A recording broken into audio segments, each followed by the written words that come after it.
وَلِذِي الْقُرْبَى وَالْيَتَامَى وَالْمَسَاكِينِ وَابْنِ السَّبِيلِ.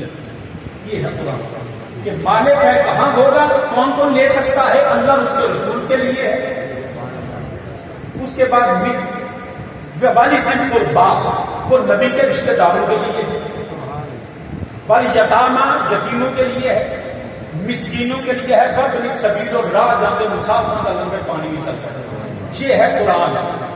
اب اس قرآن کے مقابلے میں تاجدار صداقت نے ایک حرف بھی نہیں بدلا. جس طرح یہ قرآن نے کہا, حضرت ابوبکر صدیق نے اس باغ فضل کو اسی طرح استعمال کیا. سبحان اللہ.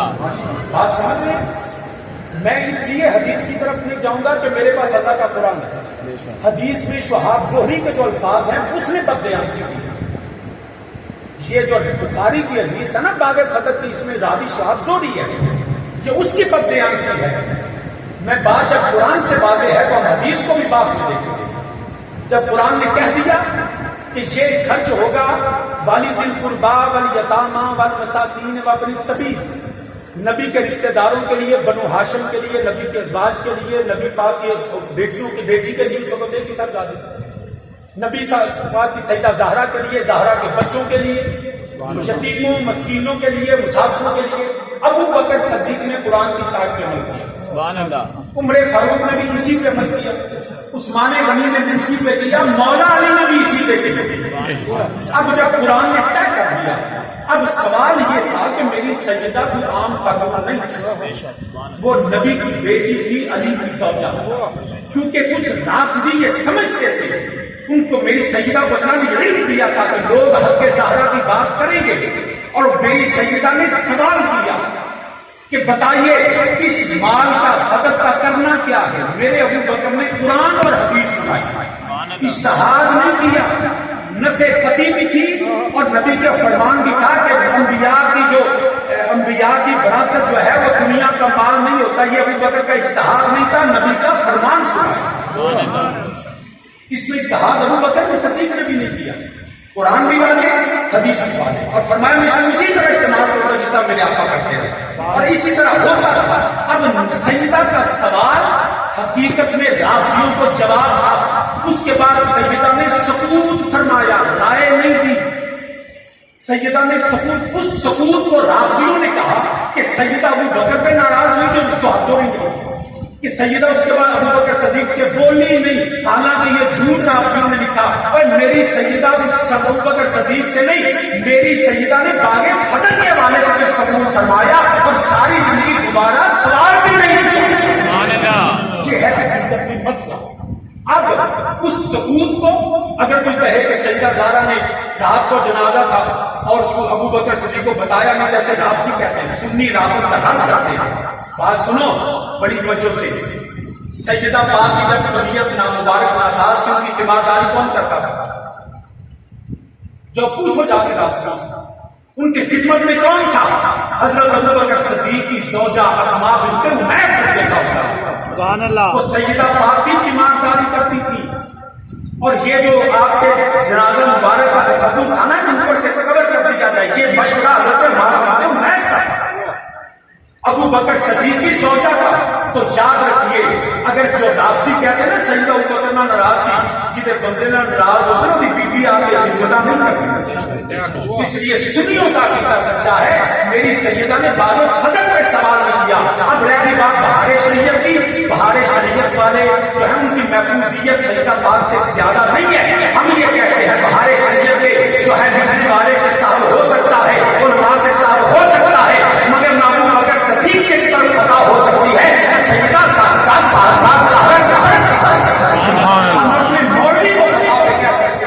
ہم نبی کی بیٹی اور نبی کے صحابی کو خطا پہ نہیں کہتے. علماء کی بحث علماء سے صاف ہم احترام کرتے ہیں. ان کی یہ بھی اجتہادی خطا کہ انہوں کو سمجھ نہیں آئی, انہوں نے اس پہ علماء نے خطا کر لی, علماء سے اجتہادی خطا ہو گئی ہے. کیونکہ قرآن واضح ہے, حدیث واضح ہے, اس پہ سنیوں کی بحث ہے. سبحان اللہ. یہ ہے مسئلہ. ہم اپنے علماء کی خطا اجتہادی کو بچانے کے لیے سیدہ کی طرف خطا محسوس نہیں کرنے جا رہے. ہمیں اس کو مان لینا چاہیے کیونکہ علماء کو سجدہ کے صدقے میں عزت اللہ اور دے گا. ہمیں اپنے ایمان کی پرواہ کرنی چاہیے. تو برادران اسلام اگر اس میں حضرت کی بات غلط ہے آپ بھی فرمائیں. اگر میں نے دیکھا نا یہ ذمہ داری ہے, اگر خدا نہ خواستہ میری وجہ سے یہ گمراہ ہو جائیں گے تو میں گناہ گار ہوں گا. اگر اس میں غلط میں نے کہا تو آپ فرمائیں شاہ جی یہ غلط ہے, اس کی اصلاح کرنے رب کی عزت کی اس میں اصلاح کرنے کی گمراہی ہے. جی جنہوں نے مولانا نے یہ قول کیا ہے جی وہ گمراہ ہیں. میں نے استغفر کہا, میں نے کہا ان سے خطا اجتہادی ہوگی. اب آپ نے فرمایا خطا اجتہادی کا اسباب ملتا ہے جناب. جن علماء نے یہ لکھا ان سے خطا اجتہادی ہوگی, گناہ گار نہیں ہے, گمراہ نہیں ہے. وہ بھی باعث کیونکہ نیت ان کی اچھی تھی, لیکن جو خطا ہم سجدہ کی طرف کر کے علماء کو بچاتے ہیں, ہمیں علماء کی طرف خطا اجتہادی کر کے سجدہ کی عظمت و سلام کرنا ہے. میں نے تو بیان کر دیا. اگر حضرت میں نے غلط کہا تو آپ مجھے بھی کو دیں. خدا نہ خواستہ میں نہیں چاہتا کہ میں گناہ گار ہو جاؤں. حدیث پاک میں ہے, معروف حدیث پاک ہے, حضرت سیدنا آدم علیہ السلام جب آپ نے توبہ کی تو اس حدیث پاک میں آقا مصطفیٰ کریم صلی اللہ علیہ وسلم نے لفظ خطیر آپ نے ارشاد فرمایا ہے. امام بہقی نے احترام ہے امام صاحب, اور اس میں یہ حدیث پاک ہے اور مختلف کتابوں میں ہے, اور آپ نے بھی یہ واقعہ سنا ہوا ہے, اور قرآن پاک میں بھی یہ موجود ہے ذکر. لیکن یہ اجتہادی خطا انبیاء کرام علیہ السلام سے بھی ہو جانا, یہ وقوع ہونا یعنی کہ موجود ہے. لیکن یہ اس کا تکرار کرنا یہ بہتر نہیں ہے. لیکن اجتہائی خطا جو ہے عیب نہیں ہے, گناہ نہیں ہے, یہ تو پہلے بات قصور نہیں ہے. یہ تو جب انبیاء کرام علیہ السلام آپ سے خطا اجتہادی کا وقوع قرآن پاک کے اندر یعنی کہ لکھا ہوا, مجھے آپ عرض کر رہے ہیں, لیکن اس کے اندر یہ بات کوئی پتہ نہیں بولے بھائی مسئلے کی بات ہے. اگر کوئی خدا نہ خواستہ گمراہ ہو گیا تو ذمہ دار میں اور حضرت ہوں گے, اس لیے مسئلہ ہمیں سمجھنا چاہیے. جی فرمائیے.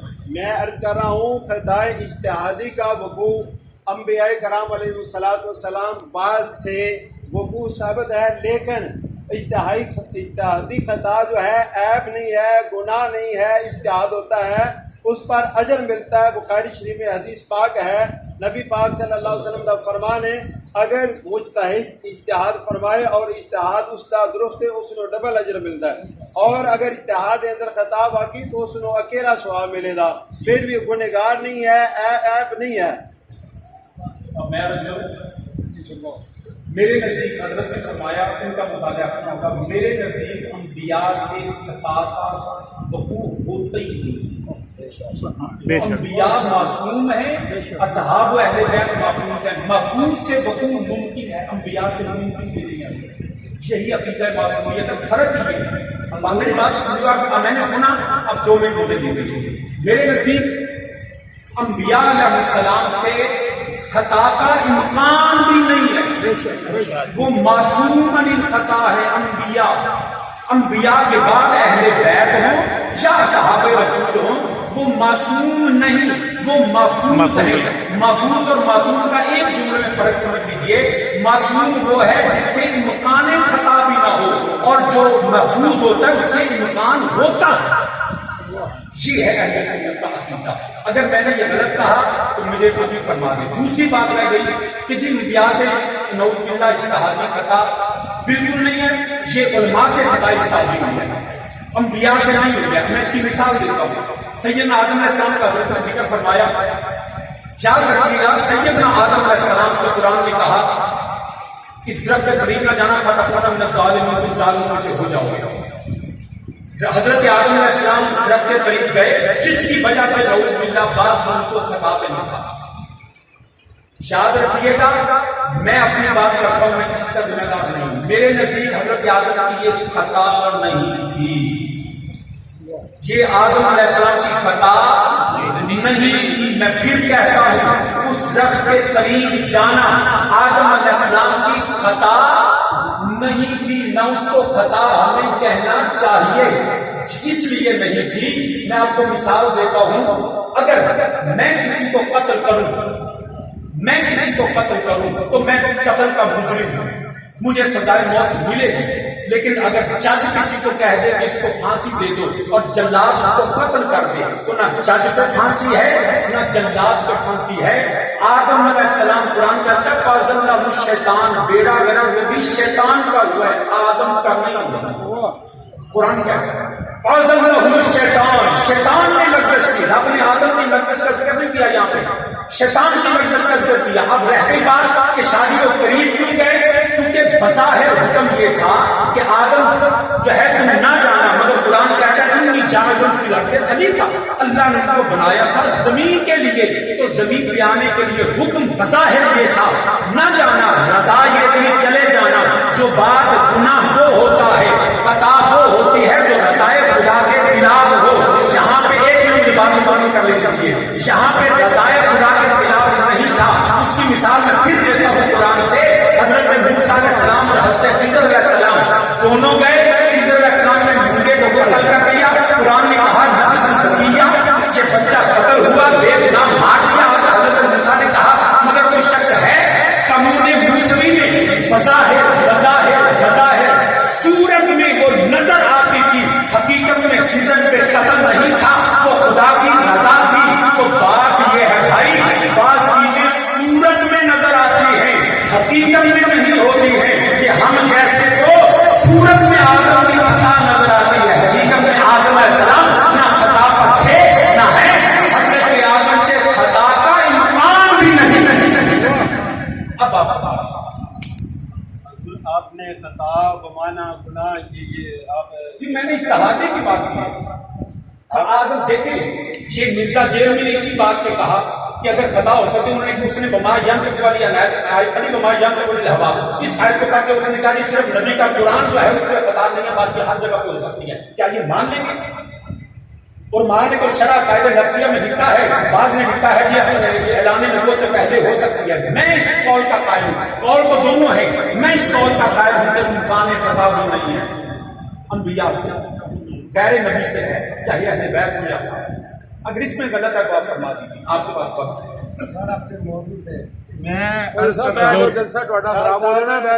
آپ کتابوں میں ساری چیزیں لکھی ہوئی, جو کتابیں ہمارے پاس ہیں, جو ہمارے سورسز ہیں علم کے, ان میں یہ باتیں موجود ہیں, لکھی ہوئی ہیں, اور حوالہ جات موجود ہیں جو مستند کتابیں ہیں ہماری الحمدللہ.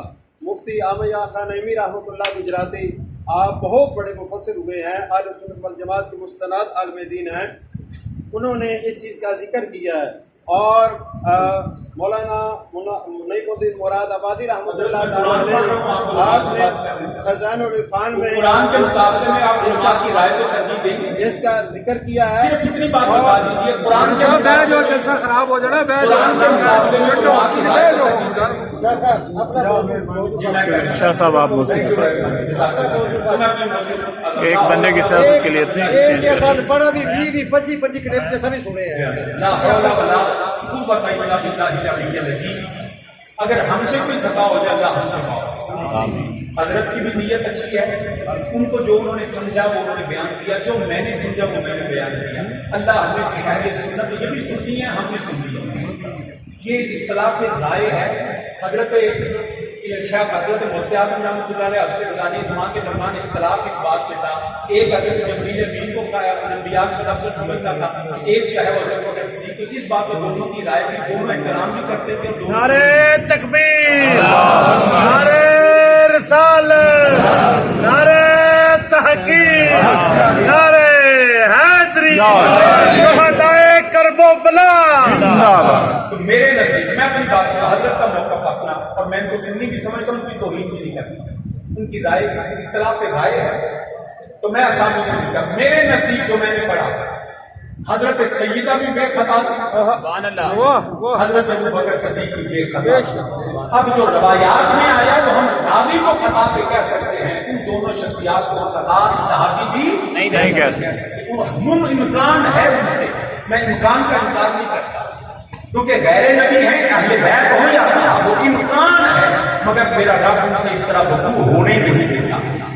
اب میاسی امکان خطا بھی نہیں ہے. تو برادران اسلام ہمارے نزدیک یہی اہل عقیدہ اہل سنت والجماعت ہے. تو ہم تو سب کے ماننے والے حال ہو رہے ہیں